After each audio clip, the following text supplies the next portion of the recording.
বিধানসভা নির্বাচনের জন্য রাজ্যে প্রায় 100 পুলিশ পর্যবেক্ষক নিয়োগ। রাজ্যে 28টি পুলিশ জেলার জন্য 2 জন করে পুলিশ পর্যবেক্ষক থাকতে পারে এবং কলকাতা ও অন্য 6 পুলিশ কমিশনারেটের জন্য 1 জন করে পুলিশ পর্যবেক্ষক থাকবেন, এমনটাই খবর কমিশন সূত্রে আপনাদের যেমনটা জানাচ্ছিলাম। দোরগোড়ায় বিধানসভা নির্বাচন এবং রাজ্যের আইন শৃঙ্খলা পরিস্থিতি যাতে সুষ্ঠু স্বাভাবিক থাকে সেই কারণেই এই নিয়োগ।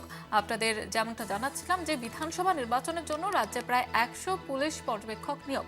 রাজ্যে 28টি পুলিশ জেলার জন্য দুটি করে পুলিশ পর্যবেক্ষক থাকতে পারে। কলকাতা ও অন্য 6 পুলিশ কমিশনারেটের জন্য 1 জন করে পুলিশ পর্যবেক্ষক থাকবেন, এমনটাই কমিশন সূত্রে জানা যাচ্ছে।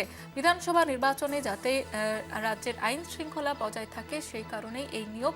28টি পুলিশ জেলায় 2 জন করে পুলিশ পর্যবেক্ষক থাকবে, এমনটাই কমিশন সূত্রে খবর পাওয়া যাচ্ছে। কলকাতা সহ 6 পুলিশ কমিশনারেটে 1 জন পুলিশ পর্যবেক্ষক থাকবে, এমনটাই সূত্র মারফত জানা যাচ্ছে।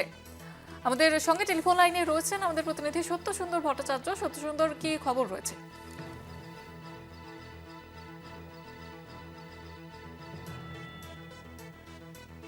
সত্য সুন্দর, শোনা যাচ্ছে?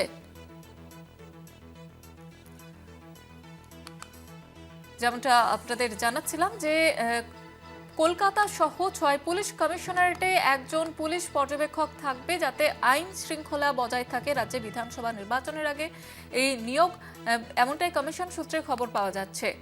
আপনাদের আবারও একবার জানিয়ে রাখবো, কলকাতা ও 6 পুলিশ কমিশনারেটের জন্য 1 জন করে পুলিশ পর্যবেক্ষক থাকবে। বিধানসভা নির্বাচনে রাজ্যে প্রায় 100 পুলিশ পর্যবেক্ষক নিয়োগ হবে।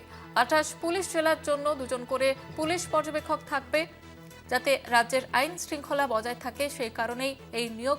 কমিশন সূত্রে এমনটাই জানা যাচ্ছে।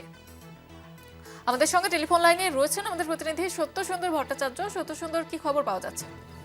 দেখো, 100-র কাছাকাছি পুলিশ পর্যবেক্ষক রাজ্য বিধানসভা নির্বাচনে তাদের নিয়োগ করা হবে, এমনটাই কিন্তু কমিশন সূত্রে জানা যাচ্ছে। সেক্ষেত্রে গোটা রাজ্যের 28টি যে পুলিশ জেলা রয়েছে, এই 28টি পুলিশ জেলায় প্রত্যেকটি জেলাতে 2 জন করে পুলিশ পর্যবেক্ষক থাকবেন যারা আইন শৃঙ্খলা পরিস্থিতির উপর নজরদারি করবেন। এর পাশাপাশি কলকাতা সহ কলকাতা এবং আরো যে 6টি পুলিশ কমিশনারেট রয়েছে সেই কমিশনারেট গুলিতে আরো 1 জন করে পুলিশ পর্যবেক্ষক থাকবেন বিধানসভা নির্বাচনের নজরদারির দায়িত্বে, এমনটাই কিন্তু কমিশন সূত্রে জানা যাচ্ছে। এবং মনোনয়নপত্র জমা দেওয়ার প্রথম দিনের পর থেকেই কিন্তু এই পুলিশ পর্যবেক্ষকরা রাজ্যে দায়িত্ব গ্রহণ করবেন, এমনটাই কমিশন সূত্রে খবর। সঙ্গে থাকো সত্য সুন্দর।